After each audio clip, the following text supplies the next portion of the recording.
कहानी शुरू होती है एलेक्स और जेसिका से, जो शहर की भीड़ भाड़ से दूर एक घने जंगल में घूमने निकले थे। चलते चलते वो एक ऐसे चौराहे पर पहुंच गए जहां से उन्हें समझ नहीं आ रहा था कि किधर जाएं। तभी वहां एक अजनबी महिला आई। उसने बड़े प्यार से उनसे पूछा, क्या आप लोग रास्ता भटक गए हैं? जब उसे पता चला कि ये बाहर से आए हैं तो उसने उन्हें शेनबाओ जाने की सलाह दी। उसने कहा, वहां के झरने और नज़ारे इतने खूबसूरत हैं कि आप दोनों का रिश्ता और भी गहरा हो जाएगा। एलेक्स और जेसिका उसकी बातों में आ गए। मैप पर वो रास्ता नहीं था, फिर भी एडवेंचर के चक्कर में उन्होंने गाड़ी उसी तरफ मोड़ दी। शुरुआत में तो सब कुछ बड़ा रोमांटिक था, जैसा उस महिला ने कहा था, लेकिन जैसे ही वो दोनों अकेले में सुकून के पल बिताने लगे, अचानक वहां 3 गुंडे आ धमके। उनके पास बंदूकें थीं। एलेक्स को बहुत गुस्सा आया, पर सामने हथियार देखकर उसने अपने गुस्से को दबा लिया। उनमें से एक सनकी गुंडा, जिसका नाम रिकी था, उसने जेसिका के साथ बदतमीजी करना शुरू कर दी। रिकी की इस हरकत ने एलेक्स का सब्र तोड़ दिया। उसने अपनी चीजें वापस मांगी, लेकिन गुंडे उसे डराने लगे। आखिर में बड़ी मुश्किल से वो वहां से जान बचाकर निकलने ही वाले थे कि उन बदमाशों ने उन्हें रोक लिया। वो चाहते थे कि एलेक्स उनके साथ शराब पिए। मुसीबत टालने के लिए एलेक्स ने उनकी बात मान ली। रिकी के हाथ में राइफल देखकर एलेक्स ने अपना बैग खाली कर दिया। एलेक्स के पास भी एक मौका था उन पर हमला करने का, लेकिन जेसिका ने उसे रोक दिया। उसने कहा, प्लीज एलेक्स, हमें कोई लफड़ा नहीं चाहिए। जेसिका की बात मानकर एलेक्स ने हथियार डाल दिए और वो गुंडे वहां से चले गए। इस घटना के बाद दोनों का मूड खराब हो गया। जेसिका डरी हुई थी। उसने एलेक्स से कहा कि वो अपनी सारी गोलियां पानी में फेंक दे ताकि आगे कोई और हिंसा न हो। एलेक्स भारी मन से मान गया। तभी वहां एक फॉरेस्ट गार्ड आया जिसका नाम ओल्ड मिलर था। उसने उन्हें वोजियाओ नाम की एक जगह बताई जो कैंपिंग के लिए बेस्ट थी। वहां पहुंचकर नज़ारे इतने सुंदर थे कि वो पिछला हादसा भूल गए, लेकिन उन्हें नहीं पता था कि अंधेरे में कोई उन पर नजर रख रहा है। रात बीत गई। अगली सुबह जेसिका पास की नदी में नहाने गई।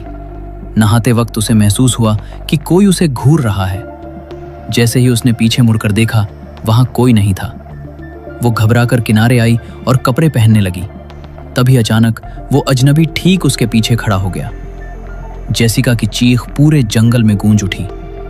एलेक्स उसकी आवाज सुनकर पागलों की तरह नदी की तरफ भागा, लेकिन वहां जेसिका नहीं थी। जमीन पर पड़ा था तो बस जेसिका का वो नेकलेस जो वो हमेशा पहनती थी। तभी अचानक सन्नाटे को चीरती हुई एक गोली चलने की आवाज आई।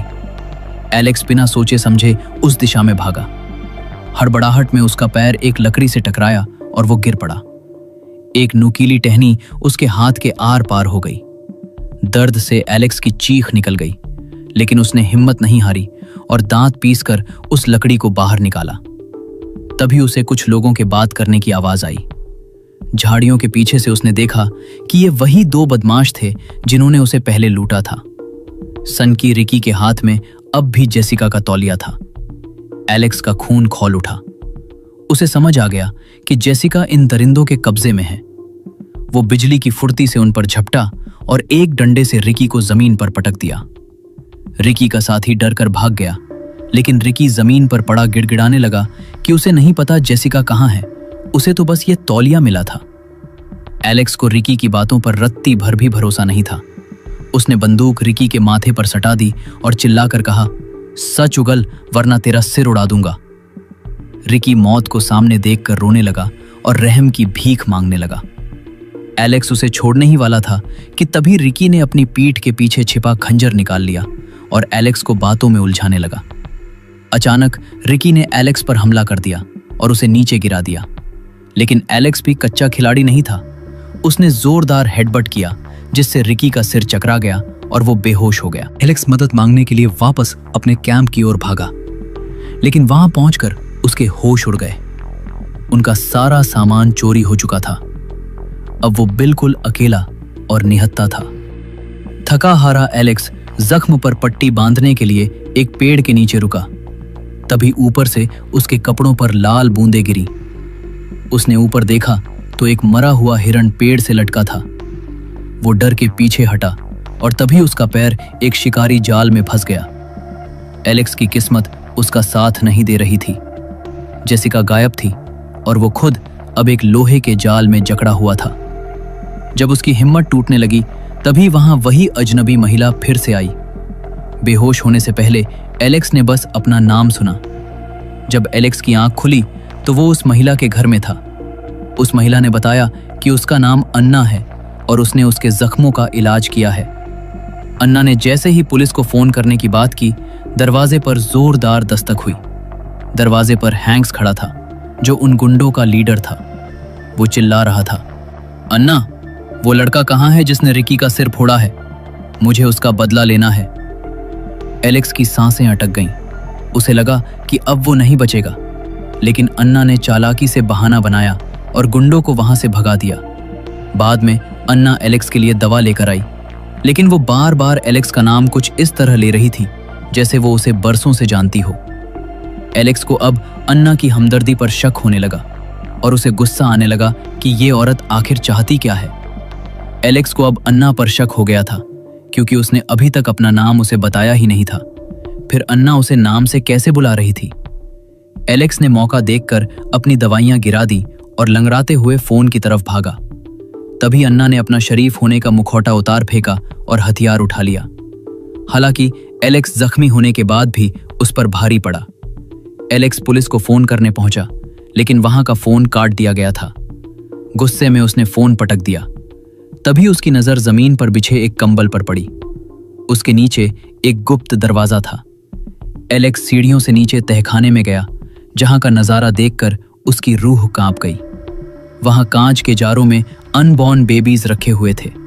हैरानी और डर के मारे एलेक्स आगे बढ़ा तो उसे एक अंधेरे कमरे में जेसिका मिली, जिसे बुरी तरह बांध कर रखा गया था। एलेक्स ने खंजर से उसकी रस्सियां काटी। दोनों वहां से निकलने ही वाले थे कि अचानक पूरे बेसमेंट की लाइट बंद हो गई।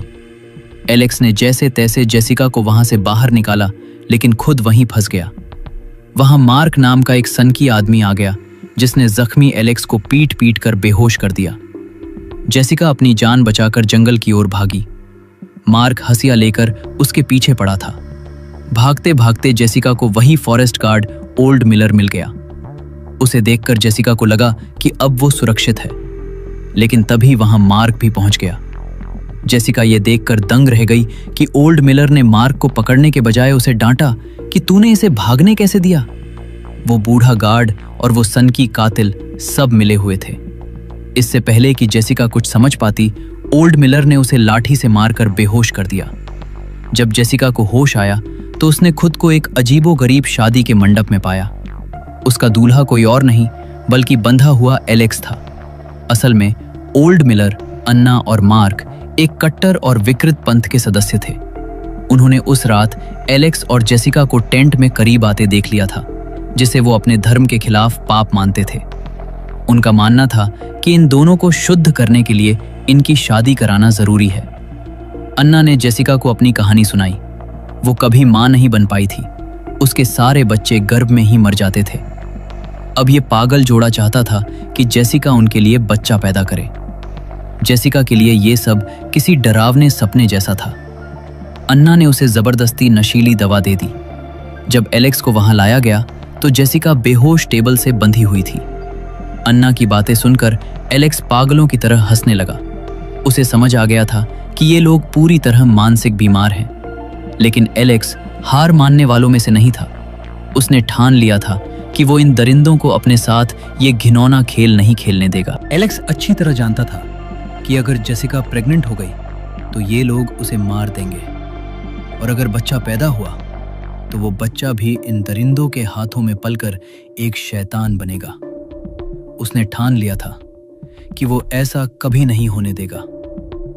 उसकी इसी जिद की वजह से मार्क ने उसे फिर से खूंटे से लटका दिया और उसे बेरहमी से पीटने लगा। एलेक्स का शरीर लहूलुहान हो गया था।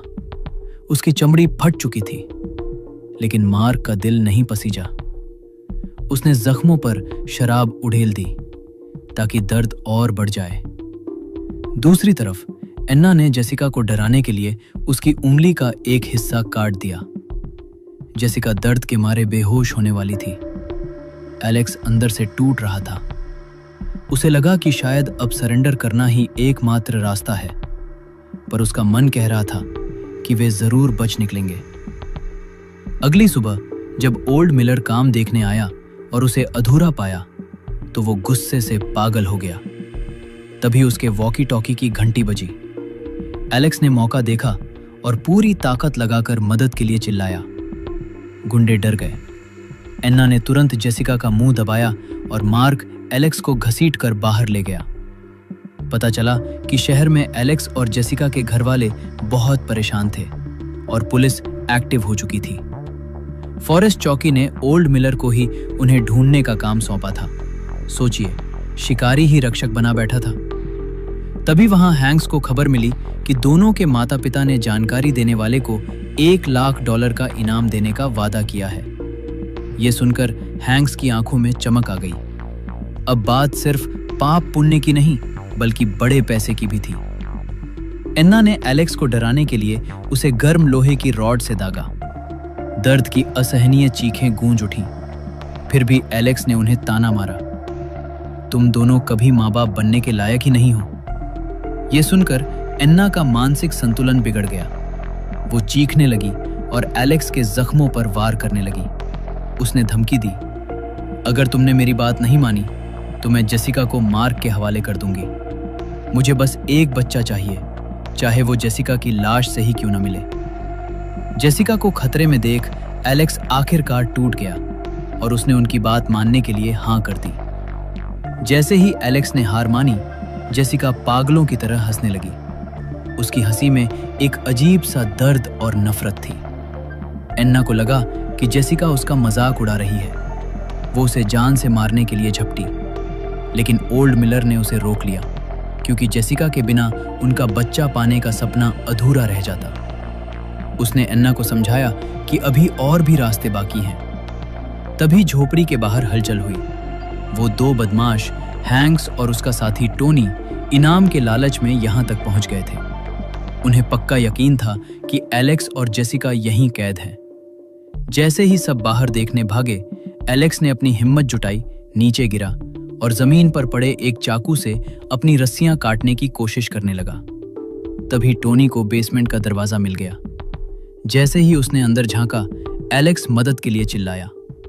इससे पहले कि टोनी कुछ समझ पाता, ओल्ड मिलर ने उसे वहीं ढेर कर दिया। लीडर हैंक्स भी अंदर घुसा, लेकिन जैसे ही उसने जार में रखे बच्चों को देखा, उसकी रूह कांप गई। तभी अचानक लाइट गई और वापस आई और एन्ना ने बिना सोचे समझे हैंक्स को गोली मार दी।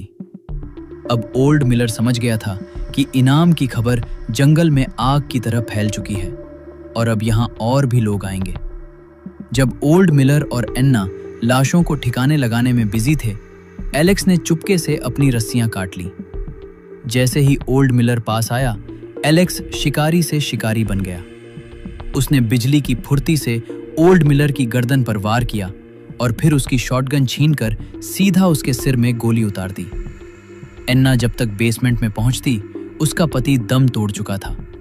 वो पागलों की तरह रोने लगी। एलेक्स दरवाजे के पीछे छिपा था, लेकिन एन्ना जैसे कोई चुड़ैल हो, उसने उसे तुरंत भांप लिया।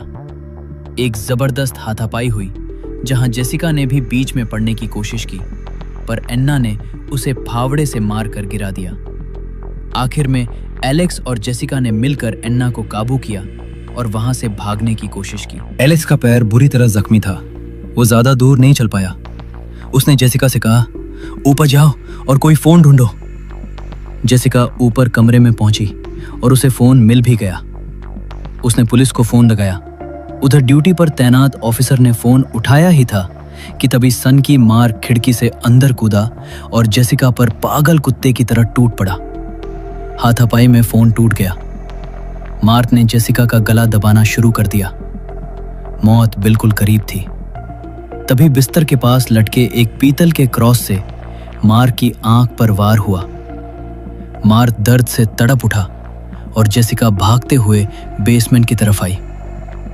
मार्क उसके पीछे था, लेकिन इस बार जेसिका डरने वाली नहीं थी।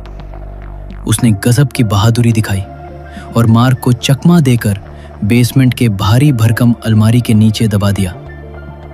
बाहर आसमान में बिजली कड़क रही थी।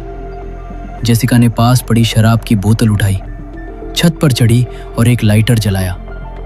जैसे ही मार्क आग उगलती आंखों के साथ उसके पीछे आया, जेसिका ने जलती हुई बोतल उस पर फेंक दी। पल भर में मार्क एक जलता हुआ पुतला बन गया और चीखते हुए जमीन पर ढेर हो गया। धुआं और आग के बीच एलेक्स लड़खड़ाते हुए बाहर आया। जेसिका ने उसे देखा और दोनों ने एक दूसरे को कस कर गले लगा लिया। उस खौफनाक रात और उन नरभक्षी दरिंदों का अंत हो चुका था। वे दोनों अब आजाद थे। अन्ना, जो मरने वाली थी, किसी शैतान की तरह दोबारा खड़ी हो गई। इससे पहले कि एलेक्स संभल पाता, अन्ना ने उस पर चाकू से एक और जानलेवा हमला कर दिया। एलेक्स को तड़पते देख जेसिका के अंदर की ममता और गुस्सा दोनों जाग उठे। उसने आव देखा न ताव, पास पड़ा एक तेज धार वाला हथियार उठाया और एक ही झटके में अन्ना का किस्सा हमेशा के लिए खत्म कर दिया। इस बार अन्ना सच में मौत की नींद सो गई। एलेक्स की हालत बहुत नाजुक थी। वो मौत के करीब था। जेसिका ने हार नहीं मानी और पागलों की तरह मदद के लिए चिल्लाने लगी। खुशकिस्मती से मदद पहुंच गई और एलेक्स की जान बच गई। वक्त बीता और 1 साल गुजर गया। जेसिका और एलेक्स अब एक प्यारे से बच्चे के माता पिता बन चुके थे। उन्हें लगा कि वो पुरानी काली यादें अब खत्म हो चुकी हैं। तभी अचानक खिड़की के कांच पर हसिया की ठंडी परछाई चमकी। क्या उन गुंडों का कोई साथी वापस आ गया था, या फिर वो पागलपन अभी खत्म नहीं हुआ था? फिल्म इसी सस्पेंस के साथ यहीं खत्म हो जाती है। कमेंट्स में बताओ इसका नेक्स्ट पार्ट देखने के लिए कौन कौन एक्साइटेड है।